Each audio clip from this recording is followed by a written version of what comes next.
Welcome to World Pediatrics, Healing Beyond Borders, the official podcast of World Pediatrics.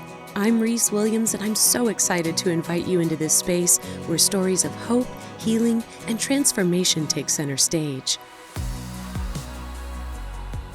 Thank you for tuning in to Healing Beyond Borders. I'm Reese Williams, and on our inaugural episode, we have Vafa Akhavan. He's the CEO of World Pediatrics, and we're going to learn everything there is to know about him, the organization, and the amazing work that they do. Vafa, if you'll start by telling us, what was your journey onto becoming the head of such an incredible organization? Well, thanks very much first for inviting me to be a part of this. I don't know, I'd say I'm the head of it. I'm one of the team members, and I have a set of particular roles and responsibilities that fit with others. But about 6 years ago, I decided that I wanted to migrate from the for-profit world to the nonprofit world. And what was really important for me is to be very strategic in where I spend the rest of my working life so that I could help have the greatest amount of impact. And obviously children are very important, and I grew up in a home where children were always a priority. I got that from my parents. So when I was looking, I decided to join the board of an organization called Children Believe, which focuses on education for children in underserved communities around the world. And then I was looking for an operating role, and this came my way. And I was so intrigued by the impact of the surgery, right? It's like a switch. I call it the switch effect, that a child that has these extreme conditions can have the surgery, and that surgery triggers a complete transformation in their lives, in their families' lives, even in their communities' lives. So I was really attracted to that notion and to be a part of it. And so I went through the process and accepted to join the organization. Incredible. Yeah. I know when I first heard about the organization, it was the World Pediatrics Project. Right. And I know we have dropped the second P. Mm-hmm. So what is the evolution of dropping that, and how have you expanded? Well, the organization has now been in existence for about 25 years. And initially, World Pediatric Project was a project. It was a project that we wanted to do these things. We wanted to take care of the children. We wanted to serve them in underserved communities, give them access, etc. So it was more of a project than it was anything else. And I think, the pandemic created a environment where we could reflect. And the retired CEO, Susan Rickman, and team, who actually is from Richmond, lives in Richmond, and did an incredible job of building something for those years. And then the pandemic created an environment where we could reflect on what's next for the organization and how can we have greater impact? How can we really build on that history and look into the future? So we wanted to broaden the care that we provided to have impact on children in a broader way. So we dropped the word project. It wasn't that, we dropped the word project. We went through a whole exercise of rebranding. There was a whole set of names that came up that I won't go into, but it just made total sense for us to be called World Pediatrics, because it tells the world about the geography that we are going to work in, and it tells the world the space that we're in, pediatrics. So it's no longer just surgical care. We are now expanding our foray into neonatal care, right? So, pediatric surgery is a global health issue identified by the World Health Organization in 2015. We were in it in 2011. And now neonatal care is a priority on a global basis. There's 2.3 million babies that pass away in the first 28 days of life. That translates to more than 150 million years of life that's lost every year, spread over 71 years, right? It's a huge impact for the world. I mean, imagine, the future doctors and the future lawyers, the future partners, the future plumbers that we won't have because of that. The poets, the architects, the artists. future podcasters, you know.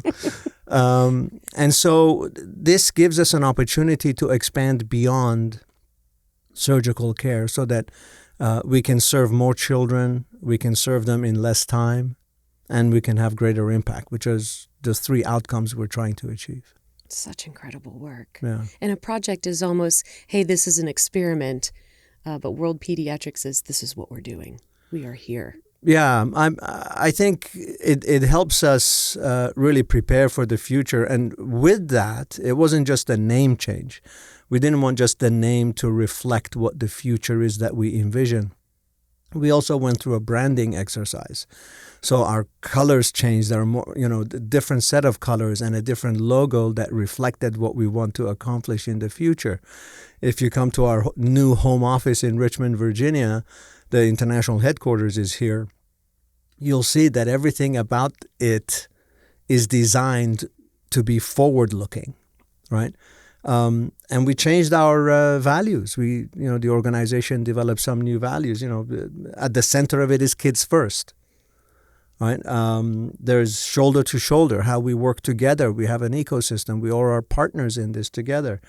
From best practice to next practice. Like everyone talks about best practice, but who's talking about next practice? And we want to be at the center of innovation around these issues. We're rooted in community. We don't make program decisions in the U.S. or in some city in the U.S. The decisions are made in the community. They know what they need.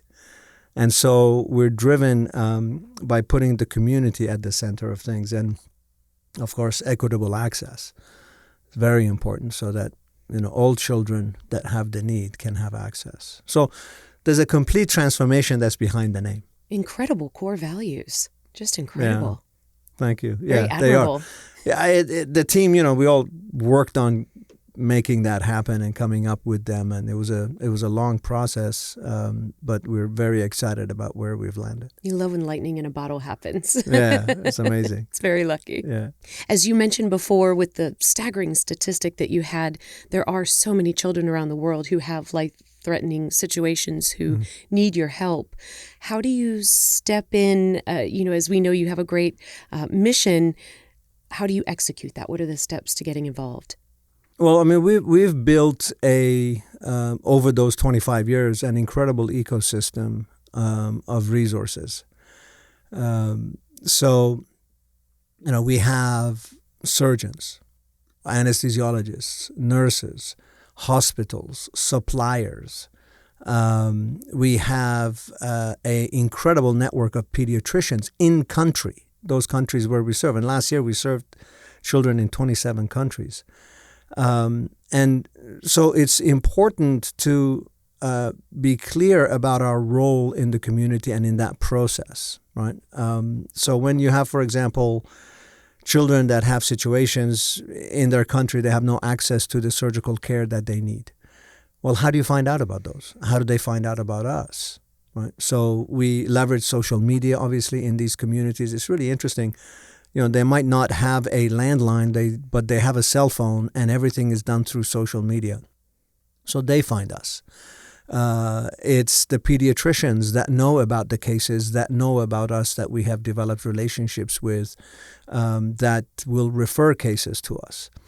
And then, once we have those cases, then we send a team into the country to work with the local community to identify the children. They're called clinics, and they'll be assessed, and they'll be triaged and prioritized, and so on and so forth, and surgeries delivered. That's part of our deliver care. And I know later on we can talk about the other modes of service that we have. But it's really about building that ecosystem, whether we can bring the children back to the U.S. or send them to other countries where they can get the surgery. Of course, we'll talk a little later maybe about our role in capacity building and transformation of health systems as well. But that's essentially how we make it happen. It's the ultimate networking. It is. And I think it's particularly important to recognize that we are not what's called a one-and-done organization. Right? We don't go in, do the surgery, and then leave, and that's it. Because these children are primarily in the secondary and tertiary care space, which means their cases need typically multiple interventions over time, we stay with them over time, or they stay with us until they become adults. The other organizations that do things differently, very important, and they must continue doing what they're doing. We've just chosen to do something different in a very unique space. There are very few organizations like us in the world. But it's a need. It's what I call the most vulnerable of the vulnerable are those that we serve. You mentioned these modes of care. We've already covered delivery, so tell me about empowering and transforming. Yeah, I mean, I think it's just as exciting, if not more, than what we do with deliver care.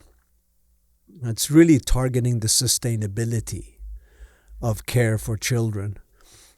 Empowering care is much more around capacity building, so a lot of training, a lot of sponsorships. So last fiscal year, I believe we trained close to more than 2,000 individuals with close to 3,000 hours of training. Dr. David Lanning from Children's Enrichment will, for example, go down to St. Vincent and the Grenadines, will go to the hospital, will bring 6, 7, 8 surgeons, health professionals from around the Caribbean to spend the week with him learning how to do general pediatric surgery. That's just one example. Transforming care is much more around pediatric health systems. So as an example, we worked with a hospital in Honduras. That's a pediatric hospital, and it's relatively state-of-the-art, very advanced, all the equipment, etc. But it was running at a much lower utilization rate, which meant that a lot of the beds were sitting empty for a long time. So we spent about a year working with them to develop a 3-phase, 5-year plan to get them up to about 85-90% utilization. And the exciting part was not just the journey for all of us to learn and to put a great program together for the children, but it ended up getting the approval of the government and the financing for, I believe, phase 1 for sure, phase 1 and phase 2. We sit as one of the 5 development partners on the Organization of Eastern Caribbean States. So we have the opportunity to be at the table when health ministers are discussing healthcare across the Caribbean, and we can help bring attention to pediatric healthcare and strategies for pan-Caribbean pediatric health systems. So that's those 3 modes of care are very much at the center of the way we work. They're so thorough. What part of the World Pediatrics mission statement, core values does that come from? Because helping children elsewhere is already quite noble. That's wonderful. Mm-hmm. But to go further and cast this net wide to make sure you're raising everybody involved.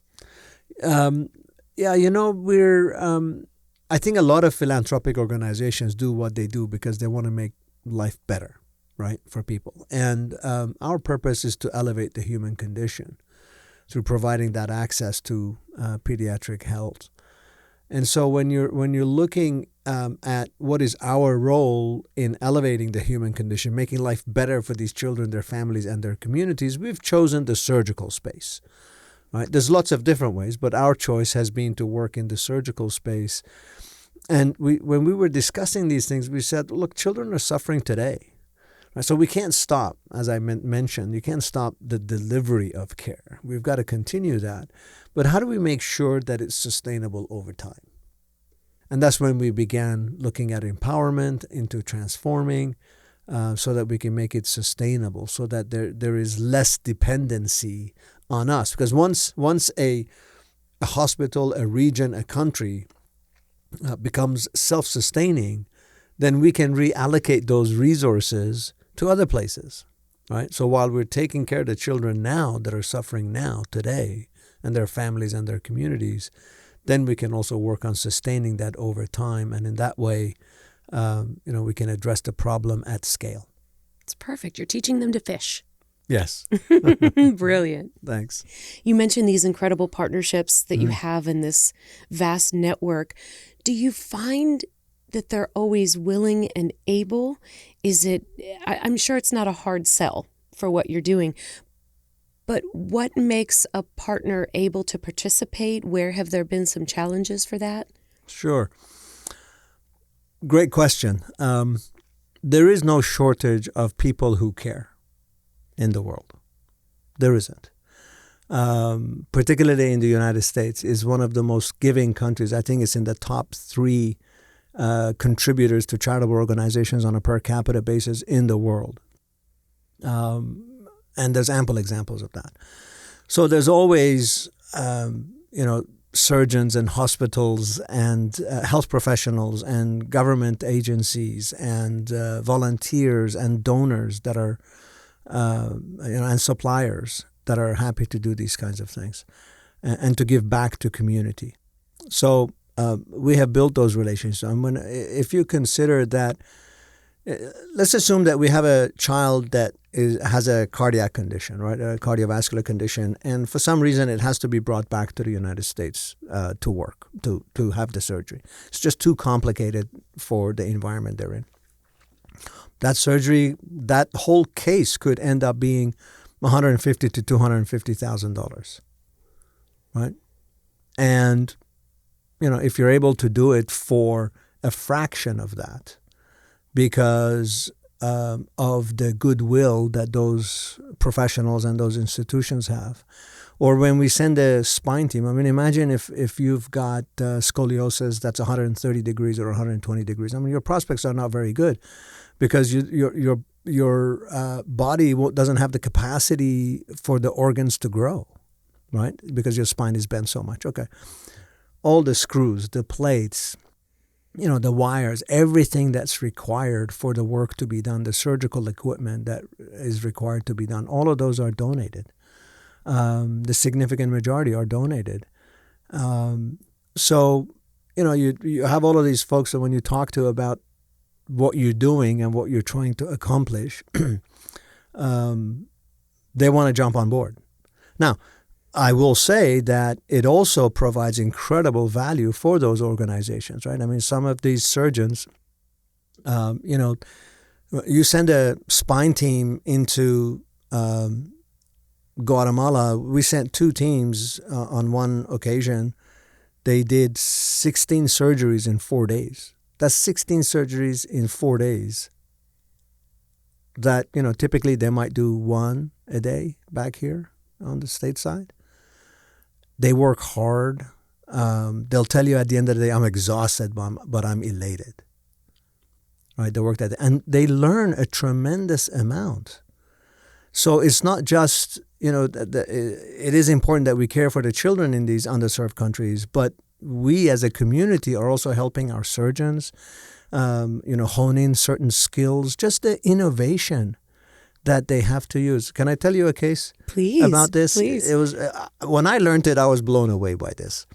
So there's a story of a team in country doing surgery, and when you're in a tier 1 hospital, you have power beds, surgical beds, or at least they're manual. You can move them to an angle if the surgeon needs the body to be at a particular angle so he can access what he needs to access or she needs to access, right? Okay.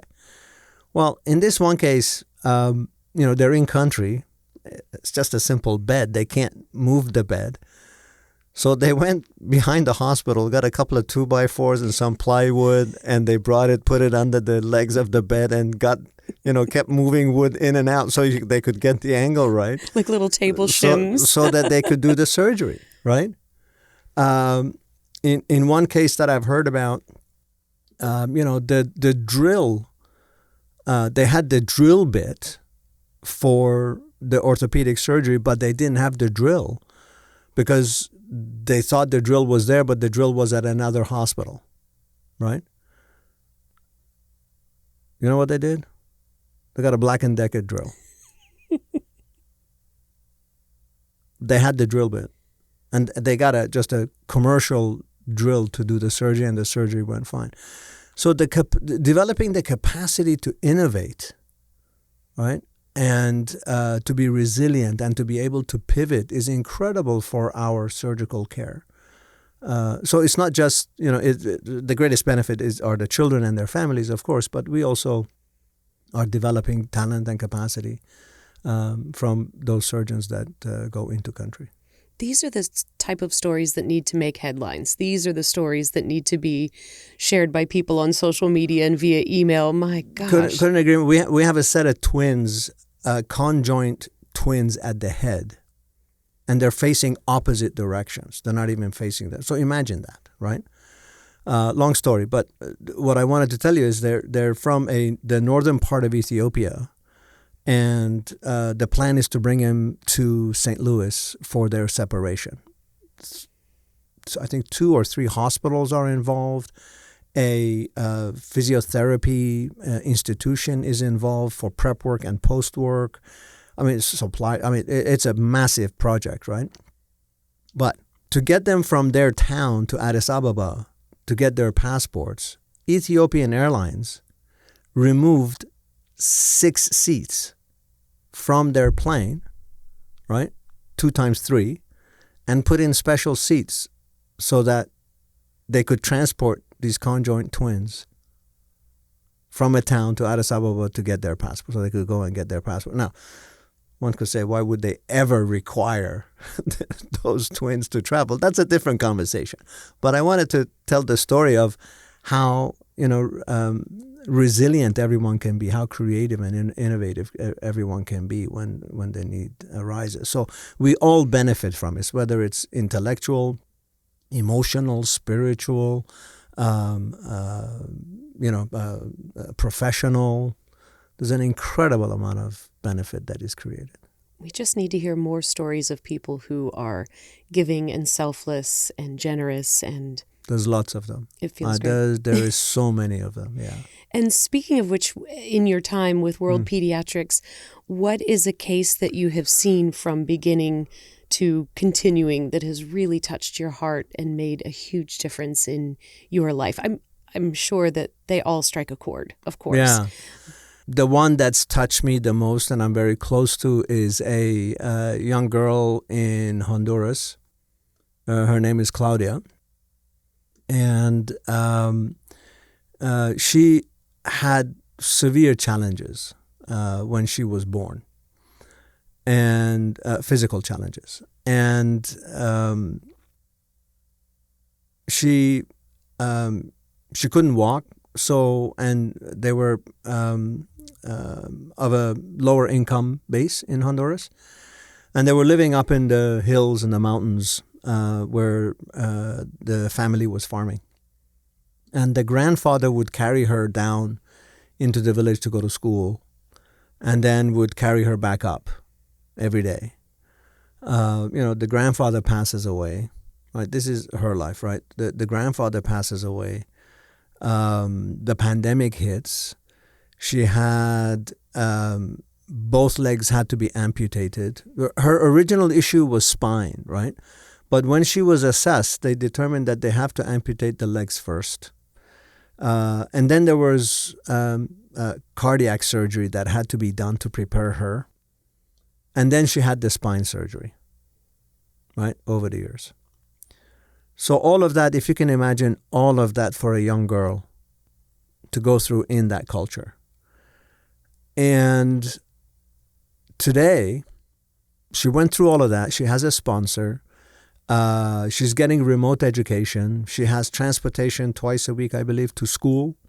That's all arranged. She has internet access.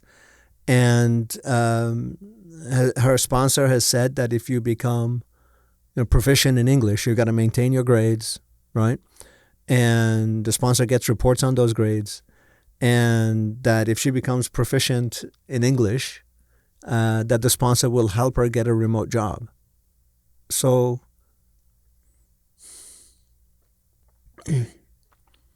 imagine the transformation. Well, it speaks to your point earlier about you're not a one and done. This is an investment. This is a long-term relationship, their long-term relationships. Yeah, they are. I mean, so when we talked earlier, you said about what does World Pediatrics mean and the changes, right? So we're exploring different things. A lot of these children, as you can imagine, it's very difficult for them. The young girl that I sat with on the stairs of her home, the team had left already, and I noticed she was sitting alone. So I went and sat with her, and I said, you seem sad. What's going on? I said, well, I get bullied at school, and, it's really hard and so on. So I came back and talked with our executive director of Latin America, and I said, can we look at this as an area of opportunity? Because it's ancillary to the surgical care, right? And so we piloted a therapy program for the children and their families. So we can't just be an organization that does one thing when there are adjacencies and elements ancillary to the core surgery that we do that will have significant incremental impact on the life of that child and their families. I think that's what a lot of organizations wish they could do. And I don't know what creates the limitations, but it's incredibly admirable that you can get. I think sometimes people feel they're limited and they have their place, they have their niche, or the problem just looks so complex that they probably can't imagine that they could be a part of a solution as a whole. And so it's amazing that World Pediatrics has decided to take that on, to go the next step, to continue. Yeah, well, I mean, we're certainly moving in that direction, I think. Obviously it's something that the community will determine. It's something the organization will determine. We have an incredible board of directors that will help guide that. It just seems intuitively limiting to think that, we can do spine surgery on a child that enables that child to go to school now every day, but they don't have access to school or education. Right? So then why did we do the surgery? I look at Hania in Guatemala, spinal surgery. She had no hope. The doctors had told her, well, no, you're going to live with this the rest of your life. It can't be fixed by surgery, etc. Her parents and her didn't give up. They got connected to World Pediatrics. She was assessed. Yes, we can do this surgery. It's possible. She's now 18 and going to medical school. I mean, that makes it all so worthwhile. And there's ample examples of that. There was a little boy from, I believe also from Guatemala, who had a severe, I think he had almost like 130, 140 degree bend in his spine. It was extreme. And they just couldn't do it in country. He had to be brought back to Philadelphia. And then he got his surgery and then physiotherapy. And him and his father, I met with them. This is how I know the story. Him and his father went to the platform where Sylvester Stallone in Rocky, in the first Rocky, was jumping up and down and celebrating. And he did the same thing, and he was jumping up and down and celebrating. And he turned to his father and he said, this is what it must feel like for normal people to breathe. What a gift you're giving. What a gift the organization is giving. It's like we walk around, we can breathe normally, not even know it, right? Spectacular. Yeah, it's pretty powerful. And remind me again, how long have you been with World Pediatrics? 3 years. 3 years, okay. Yeah, a little over 3 years. Okay. So you've had about 3 years of experience with World Pediatrics. Mm-hmm. If you could look into the future, if you could wish upon wish, what would you like to have happen in the organization in the next 5 to 10 years? When we live in a world that's changing so quickly, right? And a lot of the changes, there are more changes unanticipated than ever before in the world. And so, how do you put a vision in place in a world like that? And we thought the best way to do it is, what are the outcomes we're trying to achieve? And then the rest of it we can adjust as depending on the situation we're in. And so we said, okay, our 10-year, in 10 years, we want to serve more children in less time with greater impact. That's our goal. If every year we're moving towards that, we're not, trying to solve ocean warming. We're not trying to solve, global hunger. Big, massive things. Our organization is very focused. So we said, okay, let's just focus on those outcomes. And then let's plan towards that every year we're doing more to achieve those. Now, that doesn't mean that we don't have, plans to get there. So I think the way we think about what do you want to see in 10 years is a little bit different than conventional thinking about a 10-year plan, etc. We have our phases and our operating plans and so on to get there. But that's kind of, if you ask me personally, Vafa, not as World Pediatrics, but as an individual that loves this space, I want us to build the biggest pediatric health impact organization in the world, so that the 450 million children under the age of 5 that don't have access to surgery can have access to surgery. I know I'm inspired. and if others who are watching and listening are inspired and motivated to get involved, how can they get involved? What is the best way to support World Pediatrics? Yeah, the most important thing for us is really resources, obviously, and within resources, financial resources are the most important thing. For every dollar that we raise, we generate $4 in value.